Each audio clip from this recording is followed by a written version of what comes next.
대림절 마지막 주일입니다. 이제 다음 주면 성탄절입니다. 재림, 우리는 기다리고 있습니다, 여러분. 예수님께서 우리에게 오심을 기다리고 있습니다.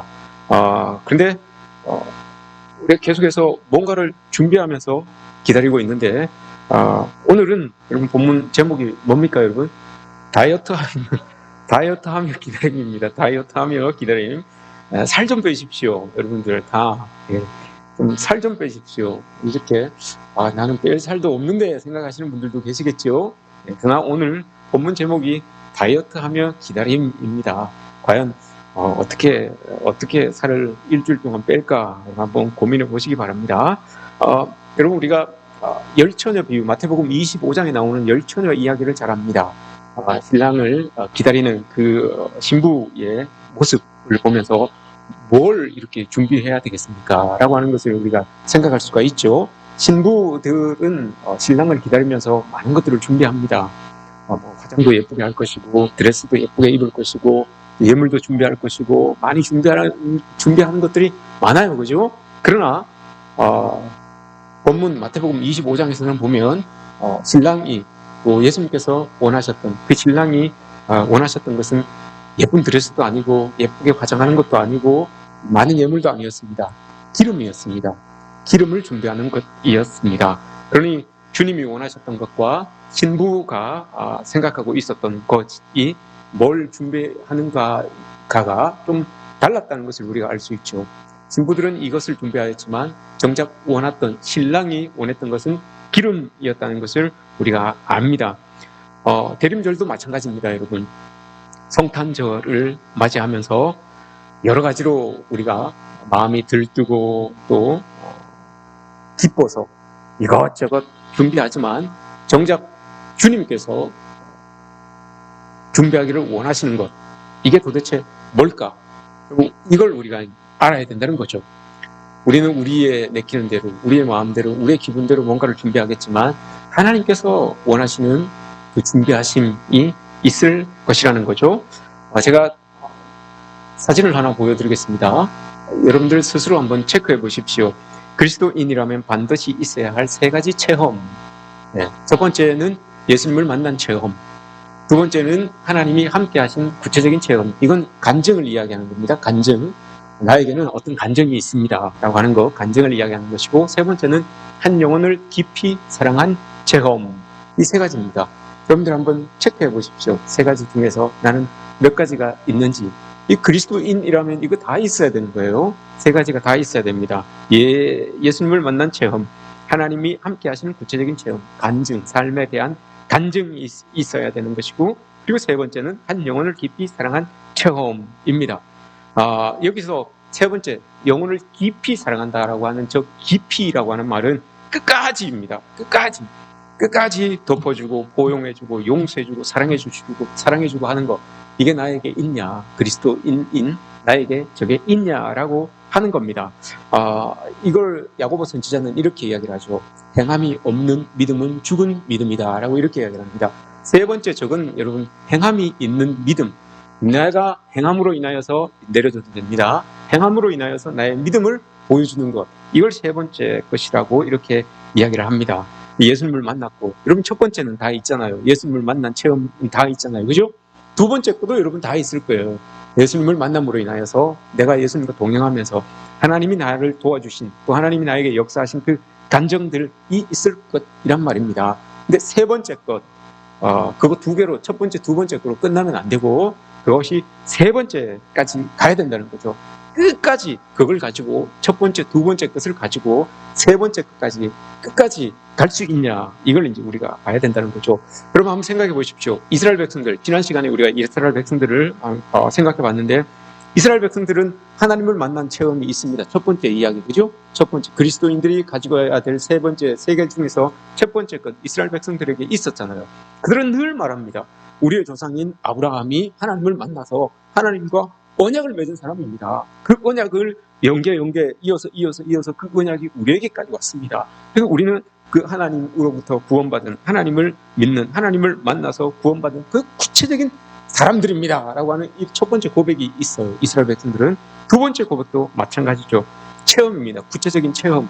그 하나님, 아브라함을 통하여서 만나주셨고 또 그렇게 우리를 만나주셨던 그 하나님에 대한 구체적인 체험이 우리는 광야, 출애굽하면서 그 광야에서 그 큰 체험을 우리는 했습니다. 그래서 그 체험을 자랑하면서 이야기하면서 자녀들에게도 그걸 이야기해줘요. 우리의 조상이, 우리 아버지가, 우리 할아버지가 이런 체험이 있었고 이런 하나님을 만났다라고 자기 자식들에게, 자기 후대들에게 그걸 이야기해주죠. 그리고 또 후대들에게 그걸 기억하여서 남기게끔 가르칩니다. 첫 번째, 두 번째는 확실하게 있었습니다. 이스라엘 백성들에게. 그러나 이스라엘 백성들이 여러분 세 번째 게 없었습니다. 첫 번째, 두 번째 걸로 인하여서 여러분 세 번째 게 없었던 거예요. 이게 여러분 우리가 생각해야 되는 거예요. 첫 번째, 두 번째 걸로 인하여서 세 번째 게 없었던 거예요. 왜 그렇습니까, 여러분? 이스라엘 백성들은 첫 번째, 두 번째 것을 고백하면서 자기들 스스로 우리는 하나님을 만났고 하나님에 대한 간증이 있는, 체험이 있는 선민이구나, 하나님의 택함 받은 사람이구나 라는 것을 이 이스라엘 백성들은 가지고 있었어요.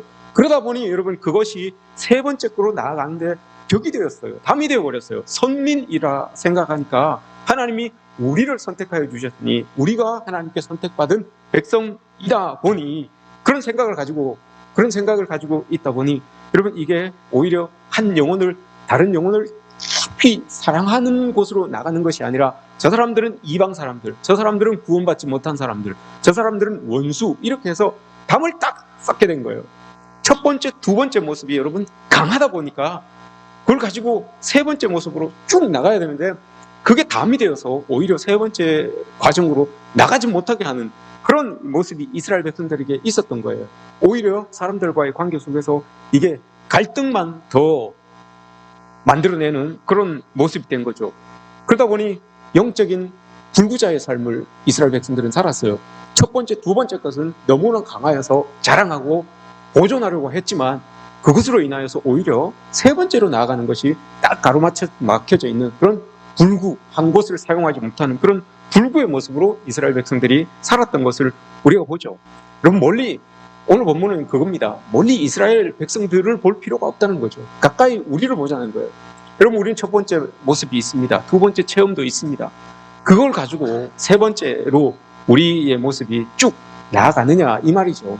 여러분에게 예수님을 만난 간증을 한번 이야기해 보십시오라고 하면 여러분 막 한 3일 동안 이야기해도 다 못할 만큼의 간증을 여러분들이 다 가지고 계실 거예요. 그러나 그럼 그것이 그 체험한 사건들이 많은데 거기에 더하여서 한 영혼을 깊이 사랑할 수 있는, 끝까지 사랑할 수 있는 거기까지 그 체험이 우리에게 있냐 이 말입니다.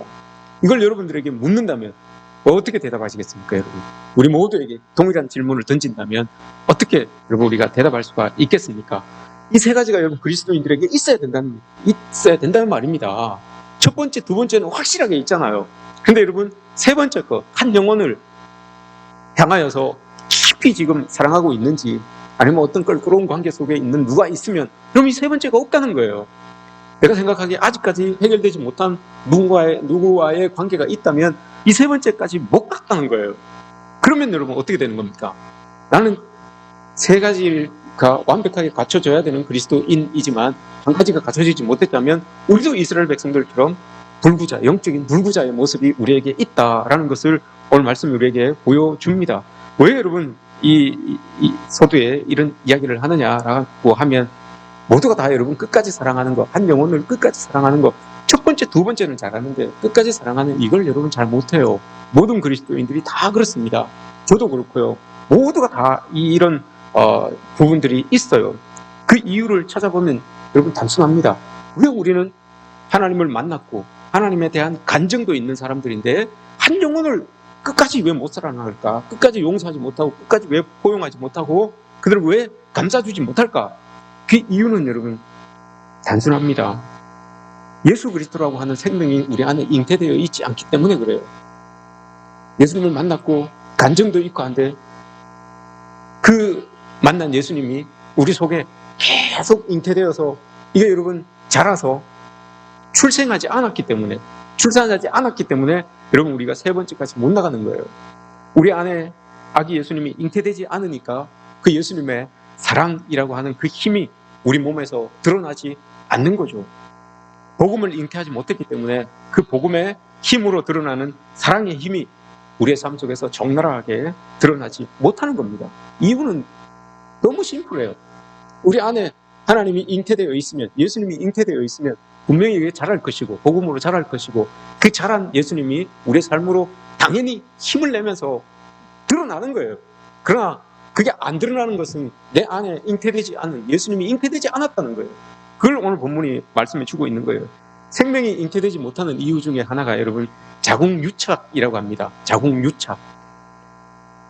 자궁 안에 염증이나 또는 다른 이상이 있을 때 태반의 일부가 자궁에 딱 달라붙어서 아기 집이 형성되지 않아서 수정란이 그게 안에 들어가서 여러분 착상을 못한다고 합니다. 이게 자궁유착이에요.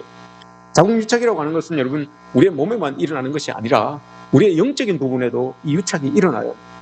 분명히 방이 있어야지, 집이 있어야지만 그곳에서 아기가 자랄 수가 있는데, 그죠? 이게 쫙 달라붙어 있으니까 아기가 자랄 수 있는 방이 없어져 버리는 거예요. 그러니 잉태가 안 되는 거죠. 이건 사람에게만이 아니라 우리의 영적인 상태에도 이런 부분이 있다는 거예요. 뭔가가 여러분 세상 속에 우리가 너무 관심을 가지고 있고 세상과 너무 밀착이 되어 있기 때문에 예수 그리스도로 들어와서 잉태될 수 있는 공간이 없는 거예요. 예수님이 이곳에 들어와서 여러분 생명으로 이렇게 자라나야 되는데 들어올 수 있는 공간이 없어요. 우리가 세상에 너무 관심을 가지다 보니까 너무 세상과 쫙 유착이 되어 있으니까 공간이 없어버리니까 여러분 예수님이 들어와서 잉태될 수 있는 그 공간이, 아기 예수가 우리 안에 들어와서 착상될 수 있는 공간이 여러분 없습니다. 우리 안에 예수님이 잉태되지 못한다고 하는 것은 우리가 그만큼 여러분 세상 다른 것에 관심을 많이 가지고 있고 또 세상에 밀접하게 유착되어 있기 때문에 예수님이 잉태되어서 자라지 못한다는 겁니다. 그런지 세 번째까지 못 가는 거예요. 첫 번째, 두 번째는 다 하는데 세 번째까지 못 가는 거예요. 그러니 여러분 첫 번째, 두 번째 그게 일회적인 체험으로 그냥 끝나는 거예요. 그게 계속 꾸준하게 연결되는 것이 아니라 일회적인 체험으로 그냥 딱 끝나버리는 거예요. 세 번째까지 가서 예수님께서 잉태되어서 이게 무럭무럭 자라나야 되는데, 그래야지 복음의 힘이 우리의 삶 가운데 착착 이렇게 드러나게 되는 것인데 그게 안 된다는 거죠. 오늘 본문을 여러분 보십시오. 성령으로 잉태된 마리아의 모습이 오늘 본문에 나옵니다. 요즘은 결혼 연령도 이렇게 많이 늦춰집니다. 그죠?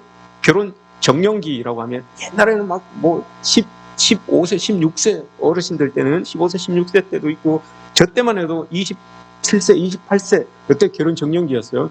근데 요즘은 결혼 이야기하면 35세, 6세 이것도 안 늦어요. 요즘 제 친구는 얼마 전에 결혼했어요. 제 친구가 참고로 제 친구 나이가 49입니다. 네. 제 친구 나이는 49이에요. 저는 모르겠어요. 그때 결혼을 했어요. 너무 점점 늦어져요. 그러다 보니 출생할 수 있는, 아이를 낳을 수 있는 연령도 자꾸 늦어지게 되는 거죠. 자꾸 늦어지게 됩니다. 근데 아이를 여러분 잉태하게 되면 가족들에게 있어서 아이들을 잉태하게 된다는 건 여러분 얼마나 기쁘고 얼마나 즐거운 일입니까? 그죠? 누가 아이를 탁 낳으면 막 기뻐하고 내일처럼 박수 쳐주고 그러잖아요. 그 아이 자체만으로, 잉태된 그 아이 자체만으로 그 집안의 분위기가 달라지잖아요. 그죠? 대접이 달라지잖아요. 이런 상황이 아이를 잉태하는 모습이 가지는 부분이에요. 그런데 여러분 한번 생각해 보십시오. 그 아이를 가지는 것이 기쁨이요 축복인데 아이를 가짐으로 인하여서 두려워해야 되고 떨어야 되고 겁나해야 되고 수치스러워해야 되고 여러분 고통스러워해야 되고 하는 상황이라면 여러분 어떻겠습니까? 아이를 가진 것으로 인하여서 모두가 다 축복해줘야 되고 기뻐해줘야 되는 그 아이 잉태함인데, 그 아이를 잉태함으로 인하여서, 그 아이를 가짐으로 인하여서 두려워해야 되고 고통 속에 빠져야 되고 사람들에게 손가락질 받아야 되고 이런 상황 속에 들어간다면 여러분 어떻겠습니까? 그 당사자가 마리아예요. 여러분 마리아예요. 오늘 본문에 나오는 이 마리아가 그런 거예요. 모든 사람들은 다 축복받을 수 있는 그 잉태함인데 이 마리아는 아이를 가짐으로 인하여서, 이 잉태함으로 인하여서 자기에게는 고통이 따르게 되는 거예요. 두려움이 찾아오게 되는 거예요. 공포스러운 하룻밤을 지내야 되는 그 상황이 지금 마리아에게 딱 닥친 거예요. 여러분 이스라엘의 결혼 풍습을 이렇게 보시면, 결혼의 그런 이 순서를 보시면 세 가지잖아요. 어릴 때 정혼을 하고 그 정혼한 사람과 약혼을 하고 약혼한 다음에 1년 이후에 결혼을 합니다. 이게 세 가지예요. 세 결혼의 단계예요. 근데 정혼이라는 건 빼고, 정혼 뭐 어릴 때 부모님들끼리 이렇게 해서 우리 결혼시킵시다. 이거 빼고서라도 약혼이 있고 결혼이 있습니다. 약혼이라고 하는 것은 법적으로 이제 우리가 결혼했습니다 라고 하는 거예요. 법적으로 우리가 부부입니다. 근데 법적으로만 부부이지 실질적인 부부가 아니에요. 약혼을 하고 1년이 있어야 돼요. 길게는 2년 동안. 그러니까 함께 한 집을 못 써요. 잉태를 하면 안 돼요. 동침을 하면 안 되는 거예요. 그럼 법적으로만 부부이지 결혼을 하기 전까지는 아직까지 실질적인 부부는 아닌 거예요. 오늘 본문을 보시면 여러분 마리아와 요셉이 호적을 하러 가잖아요. 호적을 하러 약혼을 했으니까 호적을 하는 거예요. 부부니까, 법적으로 부부니까요. 그런데 아직까지 결혼을 안 했기 때문에 아기가 생기면 안 되는 거예요. 이런 상황에서 아기가 생기면 여러분 어떻게 됩니까? 아이가 생기면 어떻게 되겠습니까? 사람들이 어떻게 생각하겠습니까? 저거 아직 결혼도 안 했는데 벌써 아이가 생기네? 라고 하면 집을 같이 쓰지 않아요. 결혼을 했지만 집을 같이 쓰지 않아요. 그럼 사람들이 뭐라고 생각하겠습니까? 마리아를 의심하게 되어 있어요. 분명히 사람들이 마리아를 의심하게 되어 있어요. 그러면 신명기 22장에서 유대법에 따르면 이런 상황에서 약혼한 여인인데 결혼하기 전에 아이를 가지게 되면 어떻게 됩니까, 여러분? 그 두 사람을, 남편 아닌 다른 그 사람과 혹 의심을 받고 있는 사람이 있다면 그 두 사람을 끄집어내서 같이 돌로 쳐 죽이는 거. 이게 여러분 신명기 22장에 나오는 이 약혼한 여인이 아이를 갖게 되면 받게 되는 벌이에요. 돌 맞아 죽는 거예요. 돌을 쳐서 이렇게 때려서 죽는 거예요. 마리아는 지금 이 일이 지금 자기에게 닥친 거예요. 사람들이 자기가 임신을 한 게 알게 되면 돌 맞아 죽는 거예요. 돌 맞아 죽어야 되는 상황이 지금 이 마리아에게 지금 닥친 거예요. 이런 상황에서 여러분 마리아가 얼마나 무섭고, 이걸 남편에게도 말 못하잖아요. 아니 나는 분명히 남편하고 동침하지도 않았는데 아기가 이렇게 잉태가 되고 있으니 이걸 남편에게 이야기할 수가 없어요. 근데 여러분 남편이 알아요. 남편이 알아가지고 여러분 어떻게 됩니까? 조용히 그냥 가만히 끊고자 했다라고 이렇게 이야기를 합니다. 가만히 끊고자 했다는 건 여러분 어떤 의미예요? 파혼이에요. 파혼. 사람들 모르게 파혼이에요.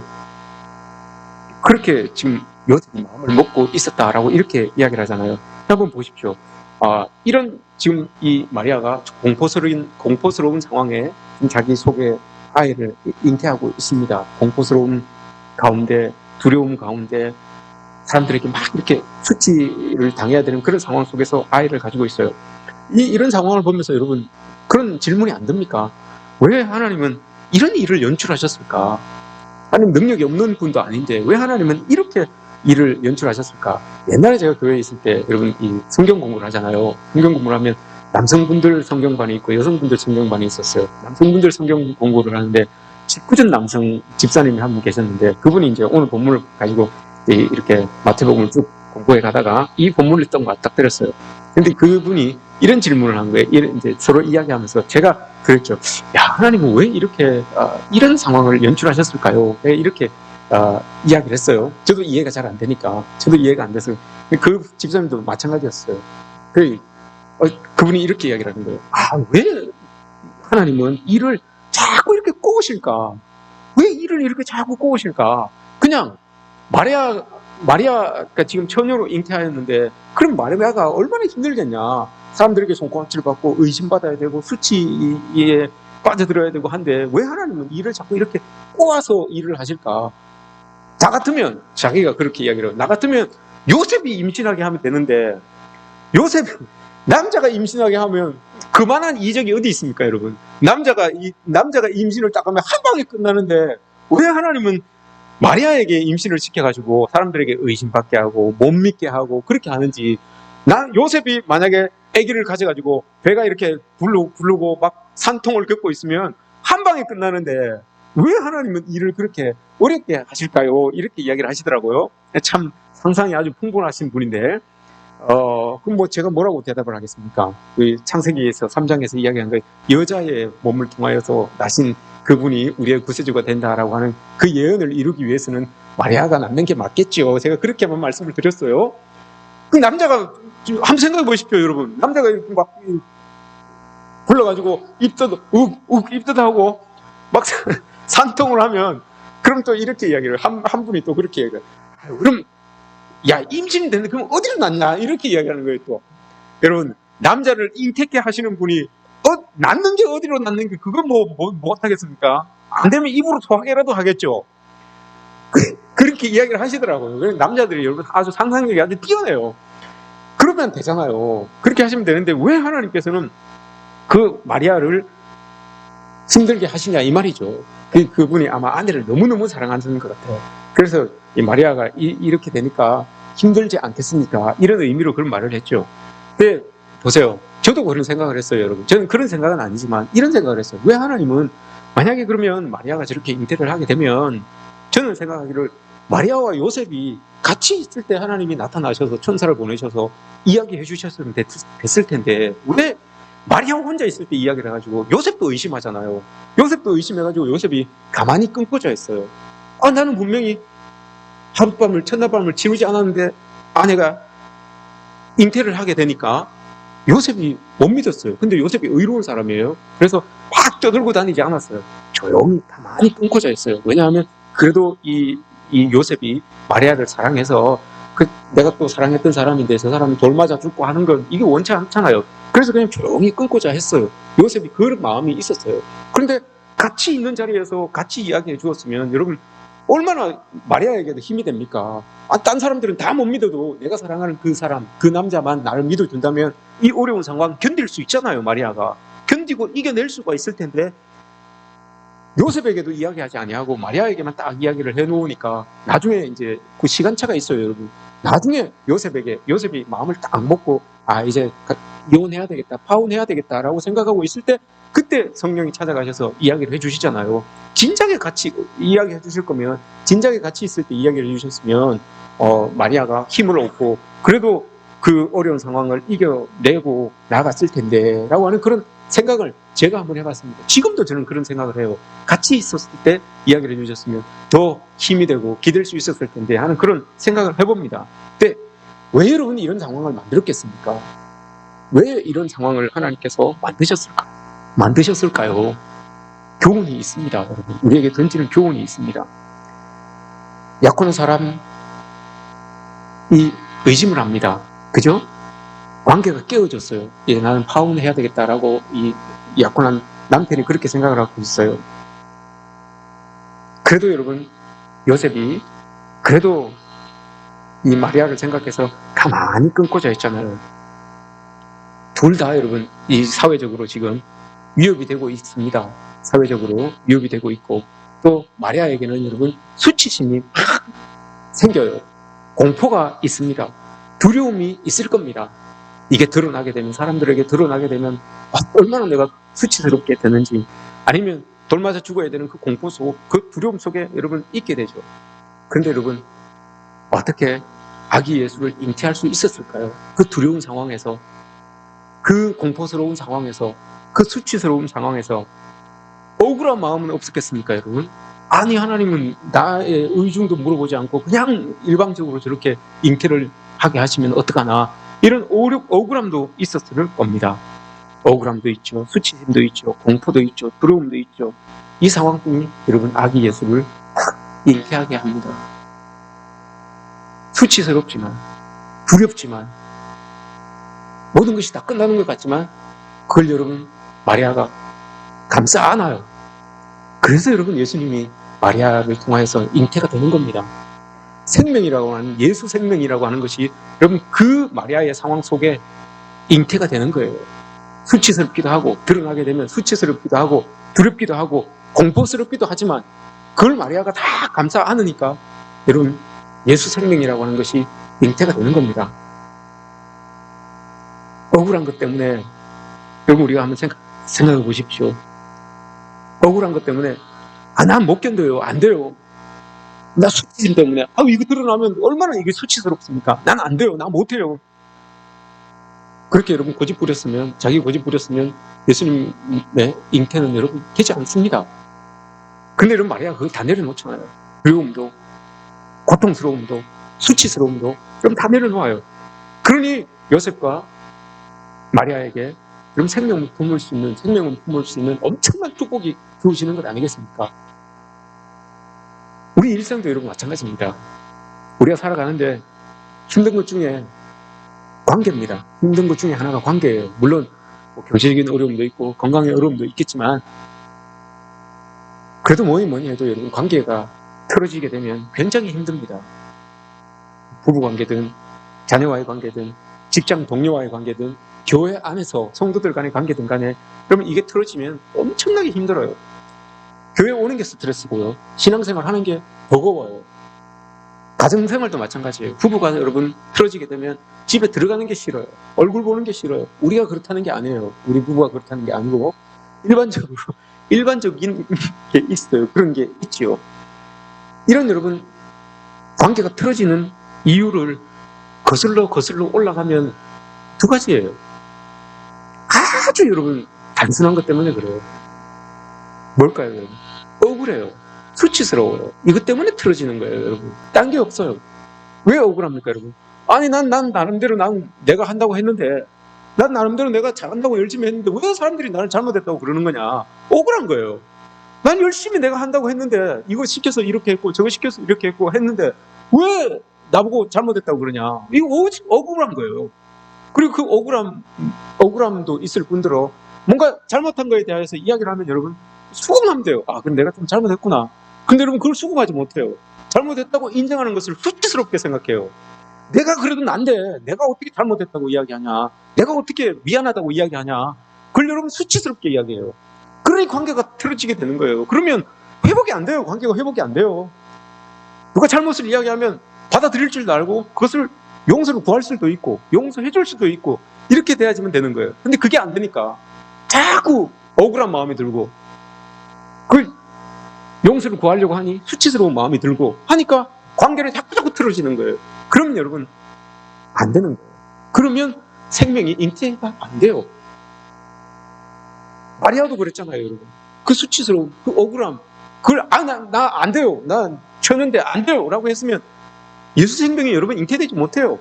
그런 그 마리아가 그걸 품어내잖아요. 우리도 마찬가지예요, 여러분. 그 관계 속에서 관계가 틀어졌다는 건 여러분 생명이 떠나갔던 거 아닙니까? 생명이 떠나갔다는 것 아닙니까? 생명이 깨졌다는 것 아닙니까? 우리 관계 속에서 그 관계가 깨진 게 여러분 억울함 때문에 수치심 때문이라면 그걸 덮어버리면 우리가 그걸 받아들이면 생명이 잉태될 수 있는 거잖아요. 그렇게 돼야 되는데 그게 안 된다는 거죠. 여러분 이렇게 가만히 보면 여러분 교회를 오래 다녀도 신앙이 있다 해도 뭐 사람들 때문에 상처받고 관계가 틀어지고 하는 것은 그게 영향을 끼치는 건 아닌 것 같아요. 아무리 신앙이 좋아도 아무리 교회를 오래 다녀도 관계가 깨어지고 사람들 때문에 상처받고 상처 주고 하는 것은 신앙과 또 교회 생활을 오래 한 거는 관계가 없는 것 같아요. 자기 성격인 것 같아요. 자기 성격이 강해서 억울해서 수치스러워서 자존심이 강한 사람일수록 그러면 이 관계 회복이 더 어려워요. 이걸 우리가 알아야 되죠. 관계가 깨어져서 힘들어하는 사람들을 대부분 보면 상담하잖아요. 대부분 보면 하는 말이 그래요. 아, 나는 한다고 하는데 저 사람이 잘못했는데 저 사람이 잘못했는데 나는 잘못 없는데 이런 이야기를 많이 들어요. 근데 여러분 정말 나는 잘못이 없을까요? 스크루테이프의 편지라고 하는 책이 있습니다. 읽어보신 분들도 많이 계실 거예요. 스크루테이프의 편지. 스크루테이프는 여러분 이름입니다. 이름인데 사탄의 이름이에요. 사탄의 이름. 근데 그 사탄이 자기 조카에게 그 사탄의 그 노하우를 전수하는 책이에요. 31가지의 편지를 썼어요. 31통의 편지를 써서 조카 짐 워드라고 하는 사탄에게 주는 거예요. 세 번째 편지에 이런 내용이 있습니다. 자기가 이제 전수를 해주는데 사탄이 자기 조카에게 전수를 해줘요. 뭘 전수를 해주냐? 세 가지를 전수해 줍니다. 첫 번째, 사람들에게 모두가 서로 대할 때 어떻게 악하게 할 수 있느냐, 사람을 어떻게 악하게 만들 수 있느냐. 그 첫 번째. 두 번째, 저 사람들을 될 수 있으면 하나님으로부터 떨어뜨려 놓아야 된다. 그 두 번째예요. 그리고 세 번째, 인간의 삶을 비참하게 만들어야 된다. 이 세 가지예요. 이 세 가지를 전수하기 위하여서 31통의 편지를 써서 주는 거예요. 그 세 번째 내용에 이런 내용이 있어요. 제가 여러분들 저 보십시오. 뒷문을 보십시오. 제가 읽어드리겠습니다. 상대한테는 자기가 한 말들을 문자 그대로 이해해주고 실제로 한 말만 가지고 판단해달라고 요구하면서도 정작 자신은 상대가 한 말에 어조며 숨은 의도까지 꼬치꼬치 따져서 최대한 과민하게 반응하게 하거라. 물론 상대편에도 똑같은 짓을 하게 해야지. 그러면 말다툼이 벌어질 때마다 각자 자기는 잘못이 없다고 굳게 확신하거나 거기까지도 아니더라도 거의 확신에 가까운 믿음으로 등을 돌리게 될 것이다. 이렇게 이야기를 해주는 거예요. 이게 사탄의 계략이라는 거예요. 나는 잘못이 없는데 저 사람이 잘못했는데 왜 나 억울하게 이렇게 만드는 게 여러분 저 스크루테이프의 편지에서 이야기하고 있는 사탄의 계략이라는 거예요. 나는 잘못이 없는데. 그래서 저 긴 지문을 한마디로 이야기하면 그거예요. 나는 잘못이 없는데 왜 나한테 나를 뭐라고 그러냐. 나는 억울합니다. 이걸 자꾸 조장하라는 거예요. 이걸 자꾸 조장하라는 거예요. 그게 사탄의 계략이다라고 하는 겁니다. 그러니 여러분 우리가 정말 억울한 것도 있죠. 사실 일하다 보면 억울한 것도 있어요. 수치스러운 것도 있지요. 근데 분명히 알아야 될 것은 그런 마음이 있다면 생명을 품을 수 없다는 것. 이걸 여러분 우리가 기억해야 된다는 거죠. 예수 생명을 우리가 품을 수 없다는 것이죠. 우리 안에 생명이 잉태되지 못하니 그 능력이 우리의 삶에서도 드러나지 못하는 겁니다. 대림절 기간을 보내면서 여러분 우리가 이것을 꼭 기억해야 됩니다. 내 안에 예수 생명, 예수의 능력이 잉태될 수 있도록 준비해야 된다는 겁니다. 돌로 쳐 죽임을 당하는 그런 상황인데 그것을 참고 견뎌야지만 예수 생명이 잉태가 된다는 것을 마리아가 보여주고 있습니다. 후안 카를로스 오르티제라고 하시는 분이 있어요. 이분은 아르헨티나 출신입니다. 아르헨티나에서 목회를 하셨던 분인데 처음 목회하셨던 곳에서 아주 인자하죠. 주님과 동행하십니까? 라고 하는 저 책을 썼는데 저게 한 2000년도쯤에 출간된 책이에요. 여기에서 어떤 내용을 이야기하고 있는가 하면 저분이 아르헨티나에서 목회를 할 때 성도들이 꼭 우리 교회만큼 됐어요. 꼭 우리 교회만큼 우리 교회 사이즈 정도 됐었어요. 그런데 저분이 가서 2년 만에 600명을 만들었어요. 2년 만에 600명을 열심히 최선을 다해서 600명을 탁 만들었어요. 그러니 사람들이 여러분 얼마나 막 관심을 가졌겠습니까? 야, 저 사람 목회를 어떻게 하길래? 저 사람 어떤 방법이 있길래 저렇게 되나? 관심을 많이 가지게 됐어요. 그래서 저분이 스카웃이 됩니다. 저 미국에 우리가 잘 알고 있는 크리스탈 교회, 수정교회, 지금은 가톨릭으로 건물이 넘어갔죠. 그 교회에 가가지고 그 교회에 초빙이 되어갔는데 히스패닉 출신 사람들을 담당하는 목회자가 돼요. 그곳에서도 그 아르헨티나에서 열심히 해서 600명을 만들었으니까 그곳에서도 자기가 가지고 있는 모든 노하우를 가지고 열심히 당하여서 목회를 합니다. 목회를 하는데 이 목회가 생각대로 안 돼요. 자기가 아르헨티나에서는 잘했는데 미국에 가니까 잘 안 되는 거예요. 너무 어려운 거예요. 너무너무 어려우니까 자기가 노력한 만큼 자기가 수고한 만큼 10분의 1이라도 뭔가가 보여야 되는데 안 보이니까 이분이 하나님 앞에 화가 났어요. 책에서 그렇게 이야기를 해요.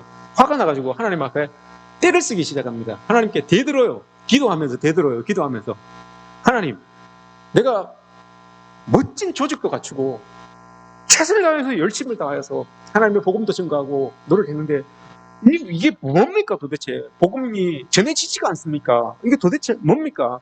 왜 이랬습니까? 결과가 이렇게 시원찮을 수가 있습니까? 라고 하나님께 막 대들었대요. 기도하면서. 그랬더니 그 기도의 끝에 하나님께서 응답을 주신 거예요. 마음의 응답이겠죠. 하나님께서 이렇게 이야기를 했답니다. 나와 있나요? 네. 이렇게 하나님께서 말씀해 주셨답니다. 많이 모였지만 코카콜라와 다른 게 무엇이 다르냐? 복음을 많이 전했다고 하지만 리더스 다이제스트의 판매와 무엇이 다르냐? 리더스 다이제스트 이 조만한 잡지 있잖아요. 저게 여러분 세상에서 제일 많이 팔렸답니다. 성령의 말씀으로 성장한 것이 아니라 그저 살이 찐 것이다. 이렇게 이야기했답니다. 하나님께서. 예, 내려도 됩니다. 이 책이 여러분 2000년도에 출간됐다 그랬어요.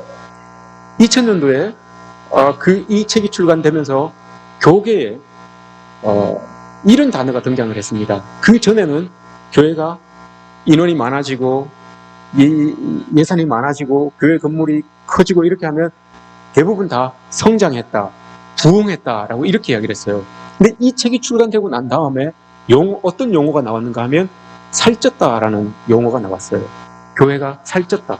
성도들이 살쪘다. 성장한 것이 아니라, 성숙한 것이 아니라, 부흥한 것이 아니라 살쪘다라는 말이 나왔어요. 돌아보라는 거죠. 우리가 정말 성장했는지, 정말 부흥했는지, 아니면 살쪄서 비만해 있는지, 몸집만 비대해져서 살쪄 있는지, 그걸 보라는 거예요. 그럼 성장과 성숙과 살찐 것은 다릅니다. 성숙한 신앙과 살찐 신앙은 여러분 달라요. 그리스도인이 가져야 되는 그 세 가지, 이 세 가지 중에 하나, 두 개까지만 있고 세 개까지 못 나가는 것은 살찐 거예요.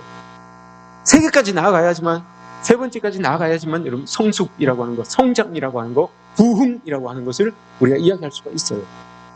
두 번째까지만 가고 세 번째까지 못 가는 것은 여러분 우리가 살찐 거예요. 우리 한번 우리의 모습을 한번 여러분 돌아봤으면 좋겠어요. 대림절을 기다리면서 이제 한 주 남았어요, 여러분. 다음 주 성탄절이에요.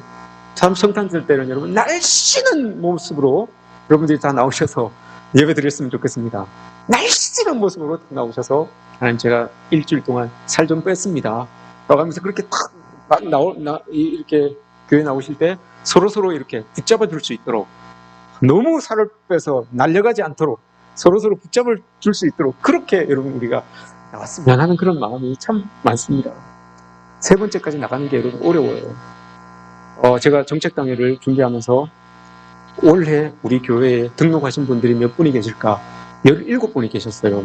17분이 계시고 등록하지 않은 3분이 계시는데, 그분은 계속해서 출석은 하시는데 등록할 수 없는 상황이에요. 그분은 이제 다음 주부터는 다른 교회로 이렇게 가셔요. 그 3분 빼고 17분이 우리 교회에 올해 등록하셨어요. 등록하셔서 여러분 지금까지 교회에 잘 다니고 등록하셔서 잘 정착하셔서 교회에 다니고 계시는 분이 11분이에요. 여러분 옆에 있어요. 보세요 한번. 여러분 곁에 있어요. 11분이에요. 그 3분 등록 못하고 계셨던 그 3분 딴 교회로 옮겨 가시는 그분이 여러분 주중에 저랑 이야기를 했는데, 그분이 이렇게 얘기를 하시더라고요. 이 어려운 때에 부흥하고 있는 교회는 모아교회밖에 없습니다. 이렇게 이야기를 하세요. 이때쯤 되면 여러분 제가 마음에 쓰이는 게 많아요. 그러면서 교족부를 뒤져보면서 또 요람을 뒤져보면서 상처를 받아서 관계가 끊어져서 교회를 떠난 사람들, 교회를 나오지 못하는 사람들은 누군가, 그걸 여러분 이렇게 봐요. 그러면서 말씀을 준비하면서 그걸 보죠. 나도 3번째까지 가지 못했구나. 내 안에 아직 예수 생명이 잉태되지 못하여서 끝까지 품어주지 못하고 끝까지 사랑하지 못했던 그런 모습이 나에게도 있구나라는 것을 깨닫게 되죠. 그렇게 되면 여러분 생명이 끊어지는 거예요. 그래서 떠나간 생명들이 많았고요. 지금까지도 많았고요. 다음 주에 또 어떻게 될지도 몰라요. 그게 여러분 우리의 신앙생활이에요. 그러니 우리가 영적으로 여러분 살만 찌지 마시고 성숙하여서 성장하여서, 첫 번째, 두 번째는 여러분 다 있어요. 하나님 만났기 때문에 여러분 여기 계시는 것이고요. 간증이 있기 때문에 여러분 우리가 믿음 생활을 하는 거예요. 그거 2개만으로 끝나는 것이 아니라 3번째까지 나가야지요. 이스라엘 백성들이 선민사상 때문에 여러분 담을 딱 치고 있었던 것처럼 그렇게 되면 안 된다는 거죠. 우리는 그 담을 걸고 3번째까지 나가야 돼요. 정말 내가 이 대림절 기간에 마리아가 그 수치와 그 모멸감과 그 두려움을 다 덮어버리고 예수 생명을 잉태한 것처럼, 우리도 여러분 두려울 수도 있고 수치스러울 수도 있고 억울할 수도 있어요. 근데 그게 우리의 마음에 있으면 예수 생명이 잉태되지 않아요. 그걸 여러분 내려놔야지만 생명이 잉태되고, 그것으로 인하여서 관계가 회복되고, 그것으로 인하여서 그 잉태된 예수 생명의 능력이 우리의 삶 가운데 쏟아지게 되는 거예요. 이게 여러분 대림을 기다리는 우리가 준비해야 되는 것 아니겠습니까? 하나님께서 우리에게 이것을 준비하라고 여러분 이 대림의 기간을 우리에게 주신 것 아니겠습니까? 그럼 우리가 이 대림의 기간에 여러분 잘 준비하여서, 정말 살이 쪄 있다면 그 살을 좀 빼고, 살찐 상태로 그렇게 있지 마시고 그걸 좀 다이어트 좀 하고 그렇게 성탄을 맞이하였으면 좋겠어요. 하나님께서 우리에게 원하시는 그 준비하심, 정말 내 안에 예수 그리스도가 잉태할 수 있는, 예수 생명이 잉태할 수 있는 그런 성탄절, 기쁨의 성탄절을 준비하시는 저와 여러분들이 되시기를 주님의 이름으로 축복합니다.